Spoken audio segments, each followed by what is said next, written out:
Penny Blake hadn't even set up her desk yet when her Tupperware of still warm chocolate chip cookies started drawing people in like bees to honey. "Wait, did you actually bake these?" a guy from accounting asked, already reaching for a second.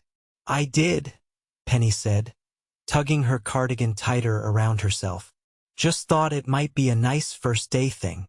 She hadn't expected half the floor to show up. Penny had just started as an assistant in the marketing department at Briar Co, a sleek Manhattan firm that did everything from luxury branding to high-end product launches.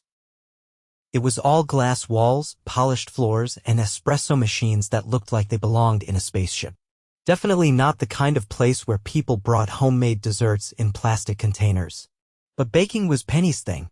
It kept her grounded. Her mom used to say, cookies won't fix everything, but they never make things worse. She hadn't meant to catch anyone's attention beyond her small corner of cubicles, but apparently people didn't bake much in buildings with catered lunches and rooftop bars. Then the elevator dinged. People straightened up. Conversations stopped. A few employees even subtly stepped back. That's when he walked in. Tall, sharp suit, dark hair. No smile.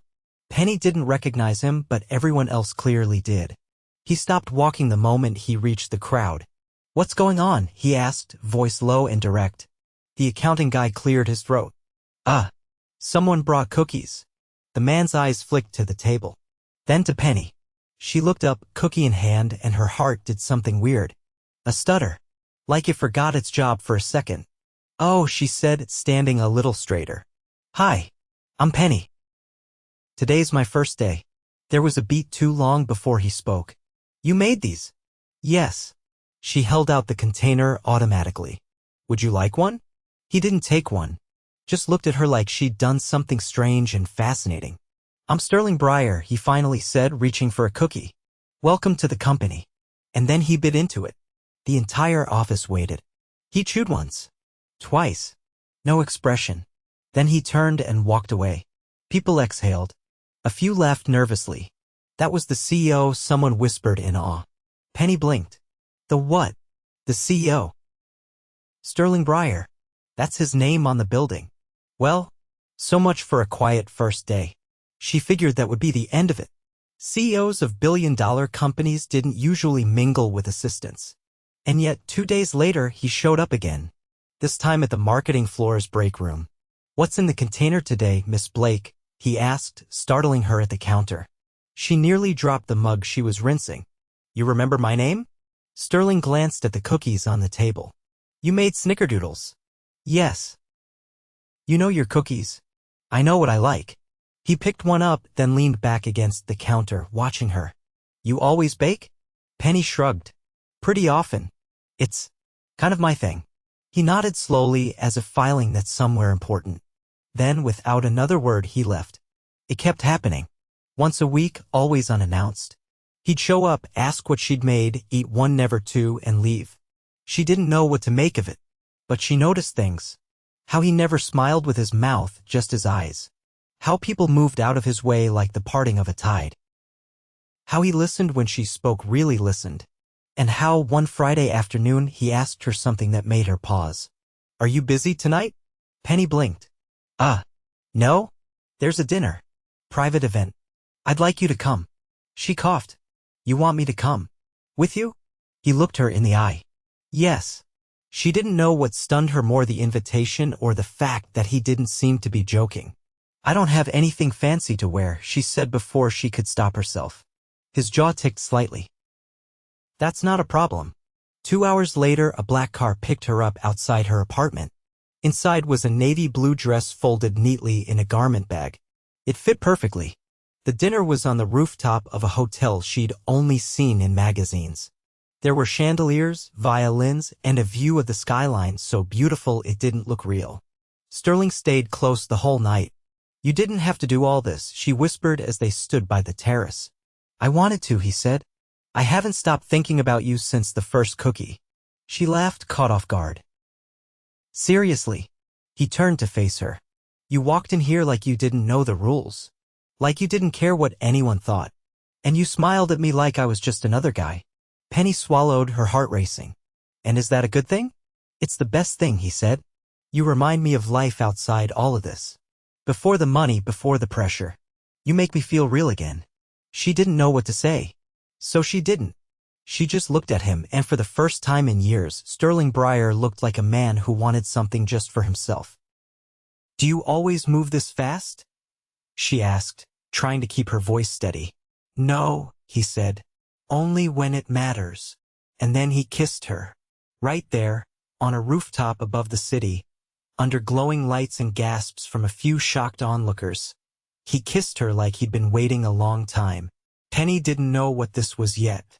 But she knew one thing for sure: it wasn't just about cookies anymore.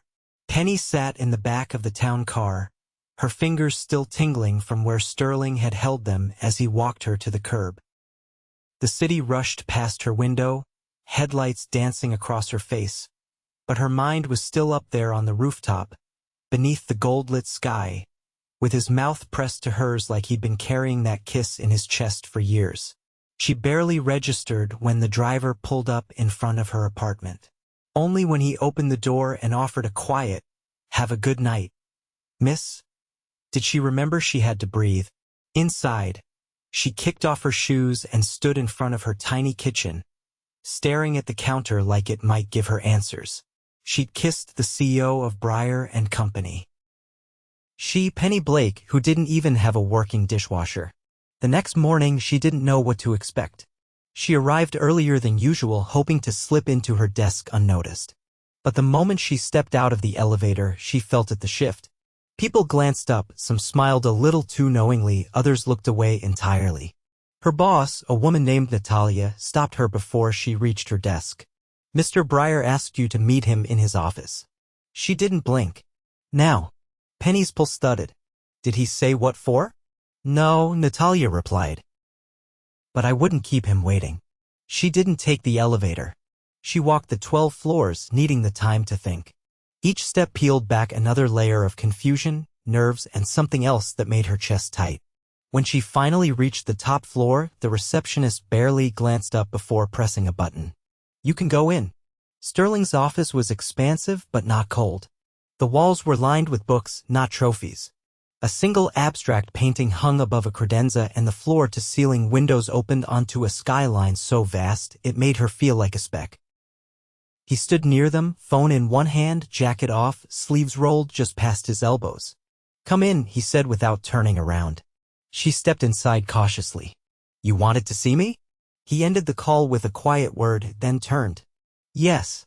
Closed the door. She did. He studied her. Not like a boss. Like a man who wanted to commit something to memory.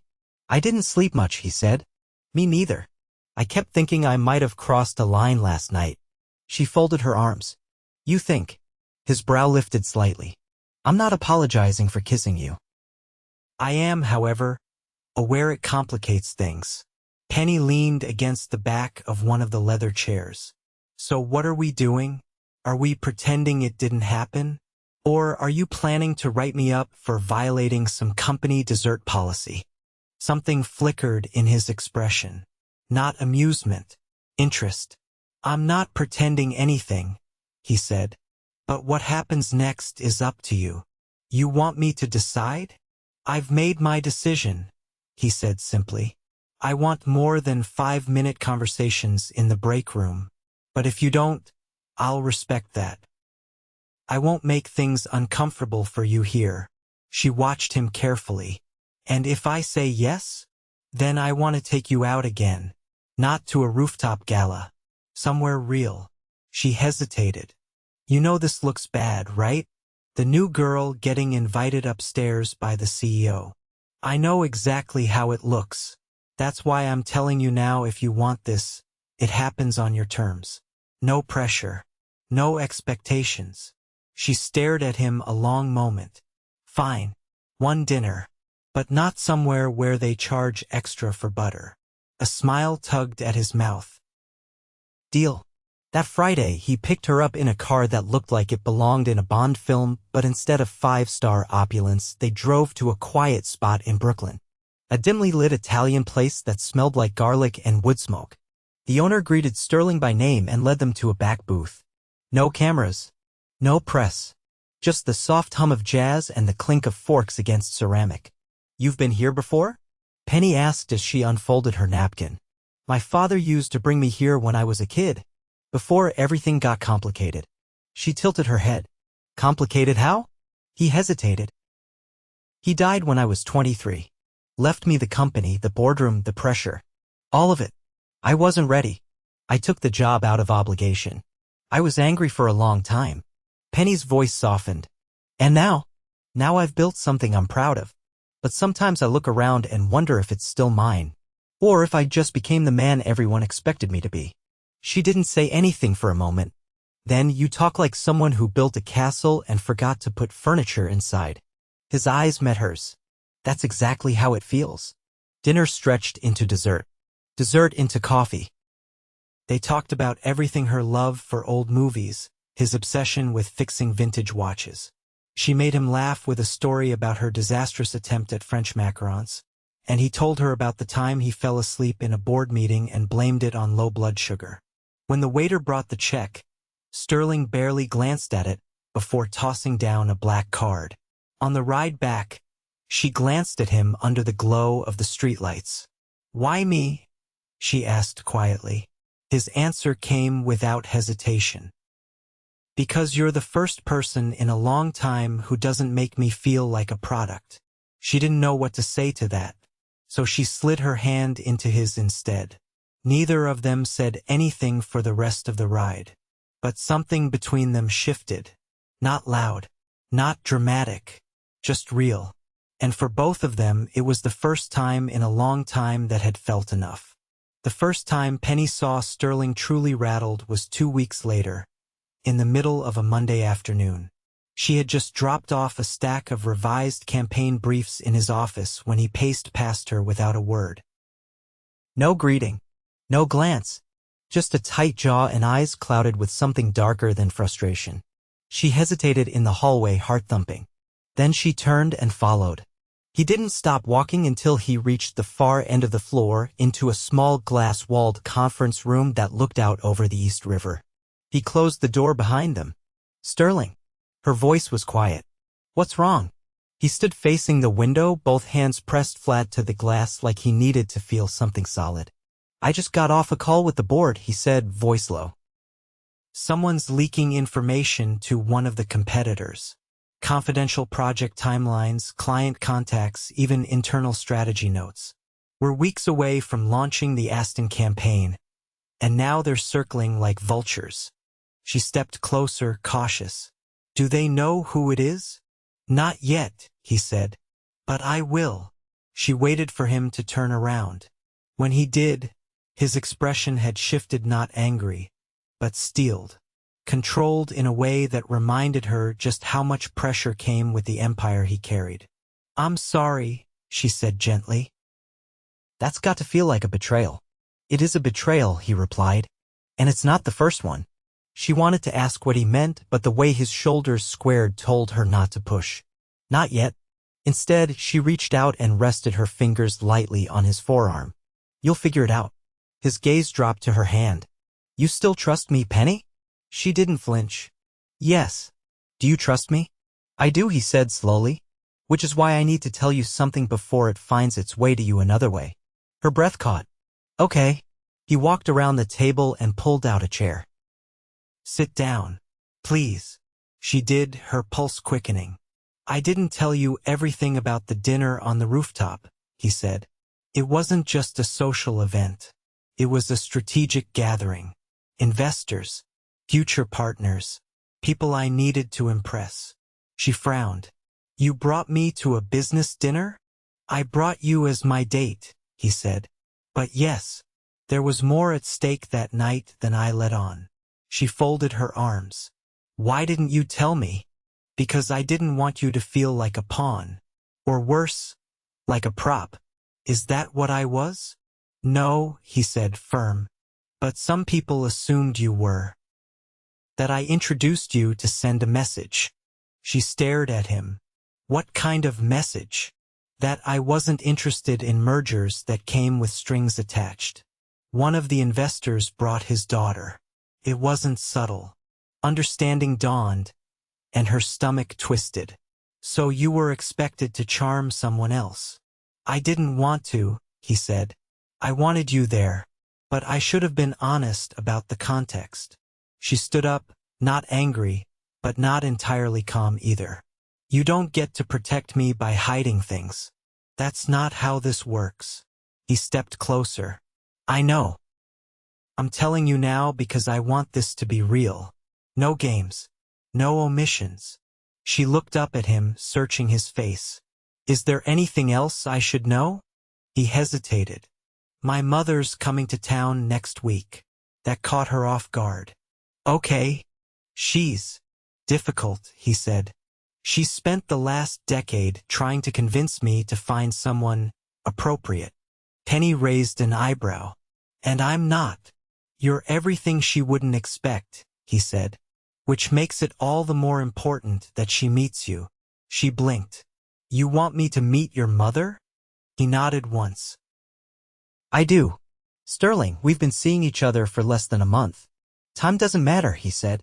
What we have does. She exhaled slowly. All right, but I'm not pretending to be anything I'm not.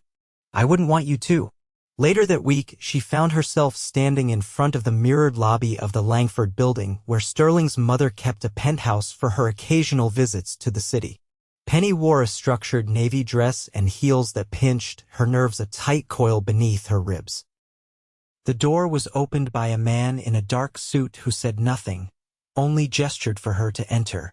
Sterling's mother, Amelia Briar, was elegance personified. Silver hair swept into a chignon, a tailored ivory blouse, and a diamond ring so large it caught the light even from across the room. Her eyes were sharp, her posture sharper. You must be Penelope, she said, not rising. Sterling speaks of you. Penny smiled politely. Just Penny, actually. Of course, Amelia said, folding her hands. Shall we? Dinner was served by staff in crisp uniforms. The conversation was civil at first. Safe topics. The weather. Art galleries. European travel. But then Amelia tilted her head ever so slightly. My son has always been drawn to projects, she said, voice like velvet laced with steel. Stray dogs. Broken clocks. Things that need fixing. Are you something like that, Miss Blake? Penny didn't blink. No, I don't need fixing. And I'm not a project. I'm a person. Amelia's lips curved slightly. Interesting. Sterling didn't speak until the car ride home. He gripped the wheel tighter than usual. I'm sorry, he said. Don't be, Penny said. She's not the first woman to underestimate me. She won't be the last. He glanced at her. You handled her better than I ever have. You don't have to protect me from your world, she said. But you do have to let me walk into it with my head up.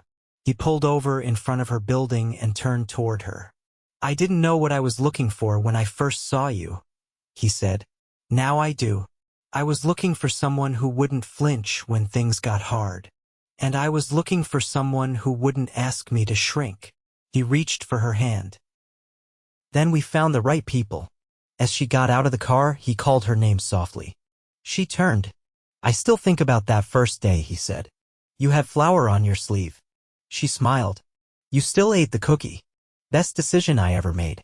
The door shut gently behind her. And somewhere high above the city, behind glass and power and legacy, Sterling Briar realized he'd never needed a business merger or a calculated alliance. He just needed the woman who looked everyone in the eye, even his mother, and never backed down. The rain had started somewhere between the first sip of her lavender tea and the last email of the day. It streaked the windows like a watercolor painting, soft and blurred, making the world outside Sterling's office look far gentler than it was. Penny stood by the floor-to-ceiling glass, arms loosely crossed, watching the city melt into gray. Behind her, the soft clack of Sterling's watch against the edge of his desk was the only sound in the room. He was seated but not working. Just watching her. I've been thinking, he said quietly. She turned halfway, her expression unreadable. About what? He didn't hesitate. About what happens next. She walked back toward him, slow but steady. You mean, with us? With you? With the company? With everything? He leaned back in the chair, eyes fixed on her. I've spent a long time building something I thought was untouchable. But I never made room for anything else. I've been treating my life like a boardroom, structured, calculated, always in control. You've changed that. She sat across from him, folding her hands in her lap. Not everything needs to be structured. Sometimes things are allowed to just grow. He gave a short nod. That's the thing. I want this to grow. I want you to be part of more than just my days between meetings or nights between fundraising dinners. I want you in my life. Really in it. Her brows lifted slightly. Are you asking me to move in with you? No, he stood, walked around the desk, and knelt in front of her. I'm asking you to marry me. Her breath caught. What? I don't want to waste time pretending I need more reasons. I've never known anything so clearly. He pulled a small velvet box from his jacket. But I want you to say yes for the right reasons. Not because I'm the CEO. Not because I can buy you 1,000 rooftop dinners or a closet of designer gowns. But because I'm yours. All of me. The good, the difficult, the uncertain. She stared at the ring, an oval-cut diamond set in a delicate band. Understated. Elegant. Completely unlike anything she'd imagined he'd choose. You didn't ask anyone to help pick it out, she asked softly. No, he said. I didn't want anyone else's opinion. I wanted what felt like you. Her voice was barely louder than the rain. I never thought I'd be the kind of woman someone like you would want. He looked up at her, his voice steady. Then let me be the man who proves you wrong every day from now on. She didn't reach for the ring. She reached for his face, held it in her palms, and kissed him with a certainty that made the air between them feel electric. When she pulled back, her answer was clear. Yes.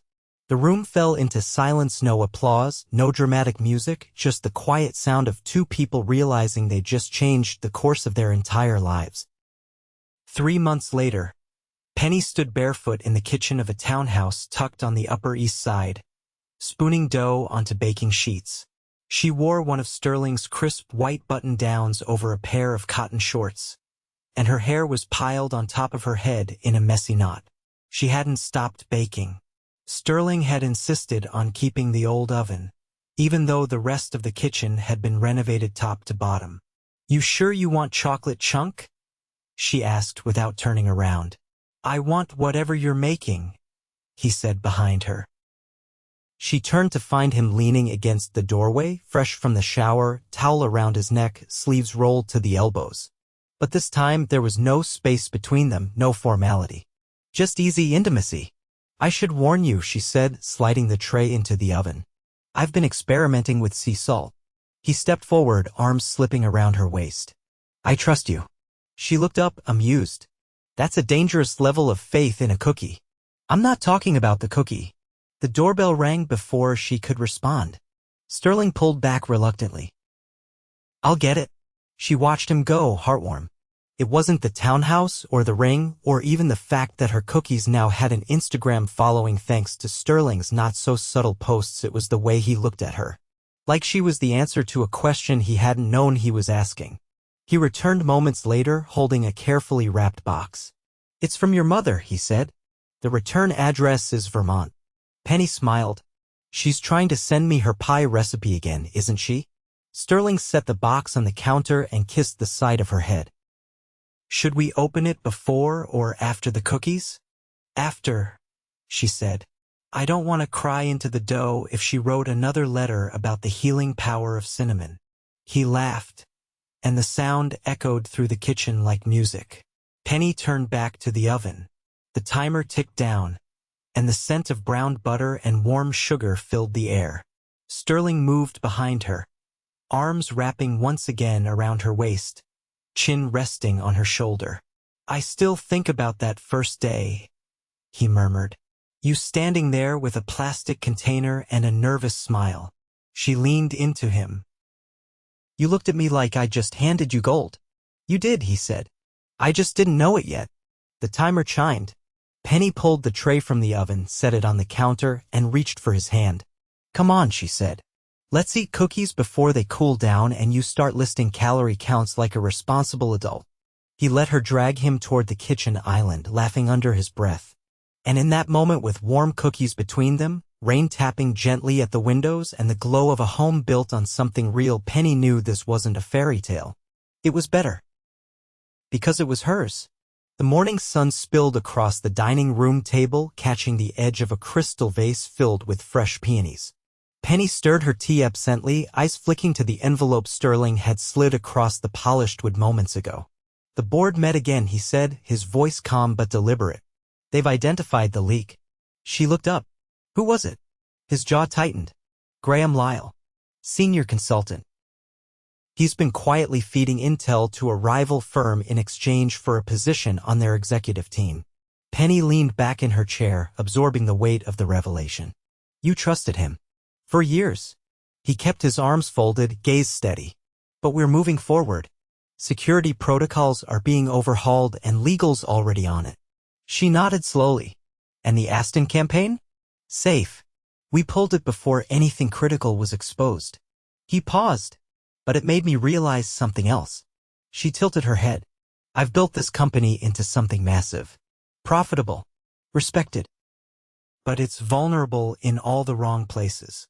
I've been so focused on legacy, I forgot to plan for stability. She waited, sensing there was more. I want to restructure, he continued. Step back from day-to-day operations. Appoint a new COO. Someone I trust. Her brows lifted. You're stepping down? Not entirely. I'll remain CEO, but I want space to live my life beyond the boardroom. I want to build something with you that doesn't require quarterly projections to justify its value. She stared at him, caught off guard in a way she hadn't felt in weeks. Sterling, are you sure? I've never been more certain. He reached for her hand, his thumb brushing hers. I want to go to Vermont and eat pie with your mother without checking my phone. I want to take you to Florence like we talked about last week. I want to be the man who shows up for you, not just the one who signs the checks. Her throat tightened. Then let's do it. Let's build something that doesn't need a skyline to prove it matters. He smiled faintly at that. I knew you'd say that. Later that evening, they hosted a small dinner on the terrace. Just a few close friends and colleagues. No press. No announcements. Just laughter, soft music, and the smell of grilled rosemary chicken. Sterling poured wine for their guests, moving easily through the conversation, but his gaze kept returning to her. Not in a possessive way, just a constant, grounding presence. Penny caught him watching her as she laughed with one of the designers from her department. You look relaxed, she said when he slid beside her. I feel it. He tucked a strand of hair behind her ear. I think this is what normal people call contentment. She nudged his shoulder. You're not allowed to call it that until you survive a weekend at my uncle's cabin with no Wi-Fi. He raised an eyebrow. Is that a challenge? It's a promise. The doorbell rang just as dessert was being served. One of Sterling's staff answered, returning moments later with a slim envelope. It's from Amelia, the staff member said, handing it to Sterling. He opened it, read the contents, then handed it to Penny. She scanned it quickly. The handwriting was elegant, the message brief. For what it's worth, you surprised me. That's not easy to do. Protect each other. Penny looked up, blinking. She signed it with her initials. Sterling gave a quiet laugh. That's her version of approval. Penny folded the note carefully and tucked it into her clutch. I'll take it. Days turned into weeks, and the changes Sterling made at the company began to settle into place. With his new COO in place and experienced, no-nonsense woman named Marissa Grant, he finally allowed himself to step back. Meetings became optional. Dinners with Penny became a priority. One warm Saturday morning, they took a drive upstate. No destination in mind. Just winding roads through trees heavy with green and a playlist filled with songs neither of them admitted they liked until now. They stopped at a roadside antique shop where Penny fell in love with a chipped blue teapot and Sterling bought it without hesitation. It sat now in their kitchen next to the espresso machine he swore he'd never give up. On a quiet Sunday, Penny stood barefoot in the middle of their sun-drenched living room, scribbling ideas across a whiteboard. You're really doing this, Sterling said from the doorway. She turned, pen still in hand. Why not? I've got the recipes, the name, and now the space. He crossed the room and kissed her temple. Briar and Bake is going to be a hit. She grinned. Especially once they find out we're doing cookie subscriptions with handwritten notes. You mean once they taste your almond shortbreads? You mean our almond shortbreads, she corrected, nudging him. You did help perfect the ratio. He looked mock offended. I did more than help. I suffered through 30 dry batches to earn that claim. She kissed him, tasting the laughter between them. That night, they curled up on the couch, tangled under a throw blanket, watching a black and white movie Penny had insisted on. The city lights blinked beyond the windows, but neither of them noticed. I used to think love was something that needed to be dramatic to mean something, she said quietly. Sterling brushed his fingers down her arm. And now I know it can be quiet. Steady. Like breathing. He kissed the inside of her wrist. And I used to think I needed to prove myself to the world. But you're the only person I care about impressing anymore. They didn't speak again for a while. Just let the film play, the room dim and safe. Weeks later, they were married in a quiet ceremony in the garden behind their townhouse. No photographers. No headlines. Just Penny in a simple ivory dress and Sterling in a tailored navy suit, promising forever in front of the handful of people who mattered most. During the vows, Sterling looked into her eyes and said, You gave me back the pieces I didn't know I'd lost. And Penny, without hesitation, replied, You gave me a world I never thought I'd belong in and made it mine. The reception was filled with laughter, dancing, and cookies instead of cake. Every guest left with a small box labeled, From Penny's Kitchen, with love. Years passed, but the feeling between them never dulled. They traveled, they argued about movie endings, they adopted a golden retriever they named Basil, and they built a quiet empire of moments that didn't need to be posted or polished. And every Friday night, no matter where they were, Penny still baked cookies. And Sterling, still in love with the woman who'd walked into his tower with nothing but a smile and a plastic container, always ate the first one warm without asking the flavor. Because he didn't need to. He already knew it would be perfect. Just like her. Just like them.